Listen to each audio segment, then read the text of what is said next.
invite Dr. Camelia, whom I said she also teaches at the University of Bucharest, and very recently she became the director of the Center for the Research and Conservation of Yiddish Culture. And Camelia promised us that she's going to talk about the Yiddish theater in Romania as a factor of promoting identity on one hand, and also as a factor of preserving heritage on the other. Camelia, since I met her, when was it, like 5-6 years ago? Yeah, kind of. At that time, she was working on the influence of writers of Jewish descent in the history of Romanian literature, and I'm very grateful that she joined us today, because she's also organizing exactly during these days the International Festival of Yiddish Theater, and she's in the middle of a big event, and she joined us. So Camelia, thank you. The floor is yours. Thank you so much, Juana, for inviting me. Actually, yes, this is the moment of a bit of shameless self-promotion. We have this current week the International Yiddish Theater Festival at the Jewish State Theater. Just hurry up, there are 3 more evenings with events there. Tonight is going to be a performance of the Polish Jewish Theater, and tomorrow night and the last night on Sunday is going to be performances of the State Jewish Theater and concerts as well. So if you have time, don't be shy and just drop by. There are also concerts, musical concerts. It's a great opportunity to talk now here, because this year, 2016, is a special year for Jewish theater in Bucharest, but also for the tradition of Yiddish theater in Romania. There are 140 years since the first show of a Yiddish troupe, of a Yiddish professional troupe, which was taking place in 1876 in Iași, in Romania. So this is the place where the whole adventure of Yiddish theater in the whole world started.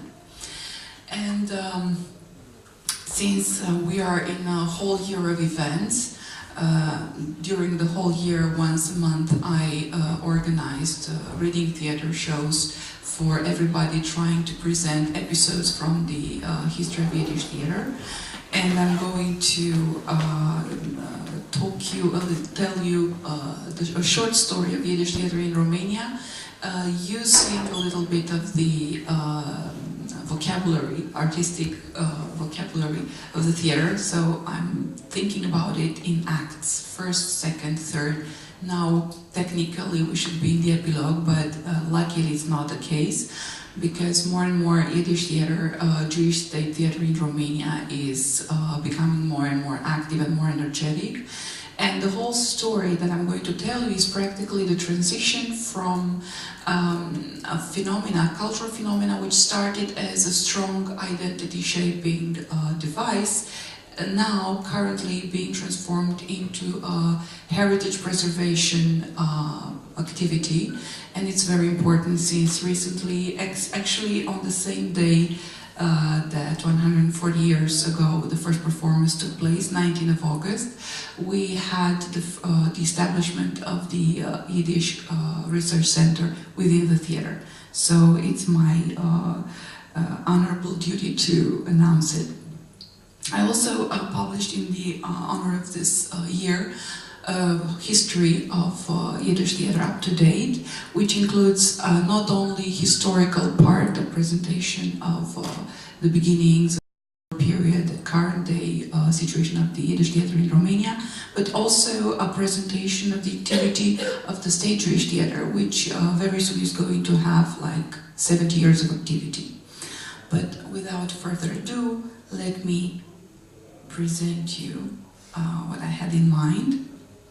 And briefly, I'm going just to tell you a few words for you to understand why it is so important to have the festival now and the research center and all the activities that we're having this current year, 2016. And I'm going to talk at the first act, the beginning of the whole phenomenon in the last quarter of the 19th century, when a Jewish Russian intellectual who was a trained journalist, educator, came to Iași, hoping to establish a new Yiddish language journal for the community there, which was massively Yiddish speaking, which was traditional and was interested in reading in their own language.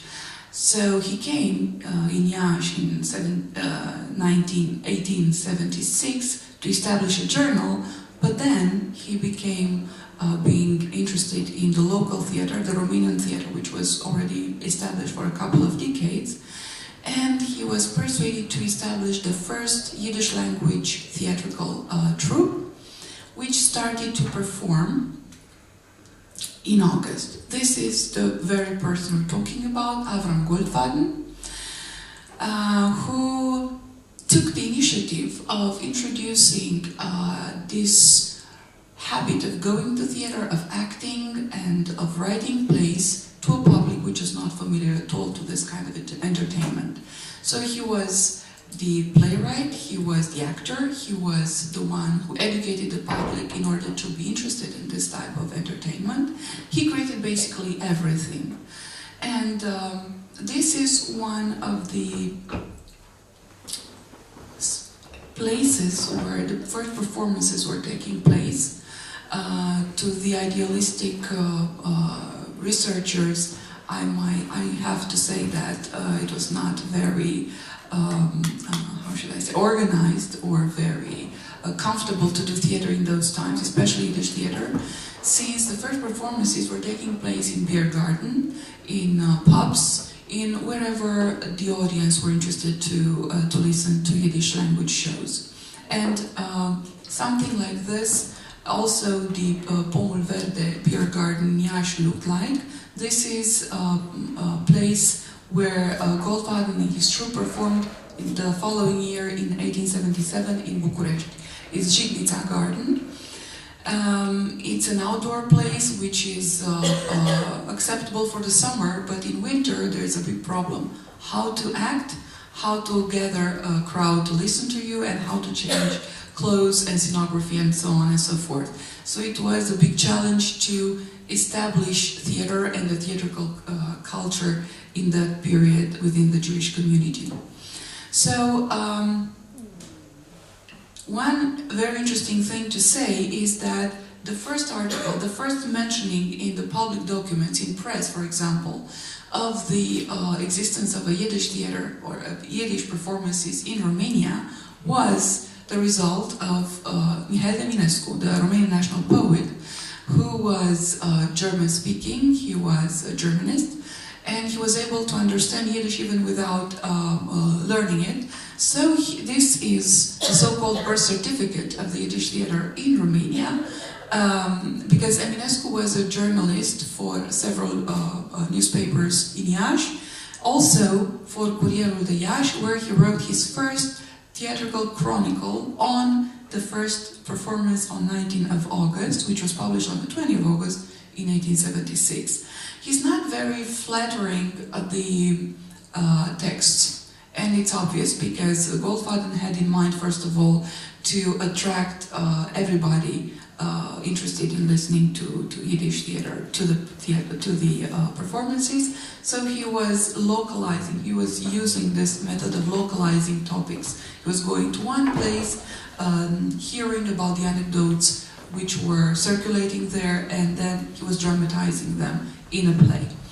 So, in a way, Eminescu was right criticizing the text, but he was very much admiring the way of acting of the ones who were performing that night. So pretty much this is how everything started, in a way, in a rudimentary way, but in a very enthusiastic manner, which is acknowledged by the fact that in 1 or 2 years there were many other theatrical troupes traveling around and spreading from Iași the culture of Yiddish theater, going to Bucharest, to Galați, to Brăila, and then further on to Vilna, to Moscow, to Odessa, to Warsaw, and so on and so forth. So actually we should be proud that Iași was the very place where the whole Yiddish tradition started, Yiddish theatrical tradition started. The second act I want to draw your attention to is represented by the interwar period, when everything changed after the Goldstein setting up this whole tradition, because Romania became Greater Romania. So new territories were added to the former regat, and the whole structure of the Jewish community changed. In this context, Bucharest became very interesting for Yiddish language intellectuals. Although before, the community living here was much more attracted to acculturation and speaking largely Romanian, many intellectuals, artists, writers from the periphery of the country, like from former provinces of Bucovina and Basarabia, Yiddish speakers came to Bucharest and practically established a new Yiddish cultural center in Bucharest, in the new capital of Greater Romania. And the whole contribution is mainly due to the activity of Jankev Sternberg, a Bessarabian writer but also director, who's responsible first of all for the support of the coming here of the Vilna Truppe, one of the most important Yiddish language theater troupe in former Russian Empire, which was already well known, but which decided in the early 1920s that Bucharest and Romania is the place to be and the place to continue their activity for 4 more years, having Jankev Sternberg as their artistic director. Together with the Vilna Troupe and later with other initiatives that Sternberg had, the whole theatrical landscape of Bucharest changed, because Sternberg was not only an activist and an animator for Yiddish culture, but also a very modern director, following the Moscow and the Polish theatrical schools and way of directing. So here is picture of one of his staging of a classic play, Yiddish play from the work of Yud Lamed Peretz, A Night in the Old Marketplace. So what was Sternberg doing was so appreciated by the Romanian language audience also, that he was invited to set up plays for other Romanian theaters in Bucharest. And here you have a sort of recognition of his theatrical vision. Many non-Yiddish speakers were coming, despite the language barrier, to see his performances, and one of them is Tudor Arghezi. Just like Eminescu 50 years before, Tudor Arghezi was writing theatrical chronicles about Sternberg's activity, and he's not the only one. There were many others who were coming to see it. The third act I was thinking of presenting you is very important in the history of Yiddish theater and also the Jewish theater, because it was taking place during Holocaust. In Bucharest, Parashem Hall Jewish Theater was the only Jewish theater which performed during a period of Holocaust in Europe, and this was happening after a period when most of the Jewish population in Romania was practically marginalized and excluded from all professions and from public institutions due to the anti-Jewish legislation which started to be implemented starting with 1938. So in 1940, when also the actors and all the artists from the Romanian theaters were excluded, there were many of them who found themselves in lack of finances, without any engagements, without jobs. And the initiative came to a group of well-established Romanian language Jewish actors who decided to ask the permission of setting up a Jewish theater to perform for the Jewish community. And when the approval came 6 months later with the support of Liviu Rebreanu, this was named Barașeum Hall Jewish Theater. Actually, this is the very place where also the Jewish State Theater today still functions. It's an old community building which was originally bought in order to build there a hospital for the community, and it's called Barașeum because the person who did that in mid-19th century was famous Julius Baraș, a doctor which was also a community activist. So this is how the approval of the functioning of Barașeum Hall Jewish Theater looked like, placing a lot of requests in order to allow the activity to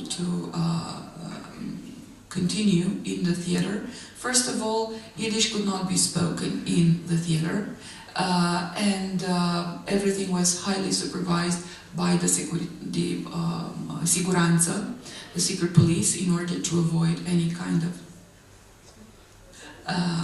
in order to allow the officials to follow exactly what was happening during performances.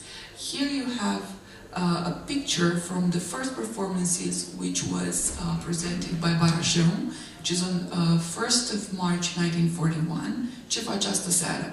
The way it looks and the name of the vaudeville which was taking place there, obviously it's not repertory play. It was a comic selection of songs and of jokes, just to comply with all the regulations and to be allowed to function without all this surveillance, high surveillance. Here you have one of the posters which was publicizing the productions of the Barașeum. And as a side note, if you have time, please go to the Jewish State Theater these days, because during the festival there's also a great exhibition dedicated to the Barașeum Theater, which has around 50 pictures from the personal archives of the actors who were playing during those times. And trust me, it's really, really suggestive. Technically, I was thinking of defining this stage as an epilogue, because unfortunately more and more productions lately of the theater, the Jewish State Theater, are in Romanian. Because there are more and more actors who are not able to act in Yiddish, and the public is mainly understanding only Romanian, so the performances function with subtitles. But I can't be that pessimistic, because there are a lot of initiatives now trying to revive the activity of the theater. And as you'll see, the whole activity, culminating with the creation of this festival, which is going to run once a year, are going to revive and to rekindle the interest in Yiddish culture in Romania as part of Romanian, but also Eastern European culture as such. And here I just wanted to show you a short story in images from shows and from other performances of the Jewish State Theater, which was created in 1948. It was not the only one in Romania. There was another one functioning in Iași from 1948 to 1963, but now the only theater is the one in Bucharest. And here you have images from Tevi the Milkman, a classic dramatization of Shulim Alechem's novel. Then Stepanius Fiddle from the 1967, Don't Joke About Women, 1977, and Herschele in 89, Fiddler on the Roof, again dramatization after Shulim Alechem, and Fire in Bucharest in 2005, Tabele and Her Demon, one of the plays, and the main actress, which were highly praised and received a lot of distinctions lately by Uniter, Karpilevsky, and this is the poster of the ending show in the festival on Sunday, so if you have time, just come. And this is a poster from the project that we recently established with reading theater in Romanian for everybody with free entrance, which is going to run through libraries and through high schools around the country. So I'm going to end up my presentation here, thanking you for your interest.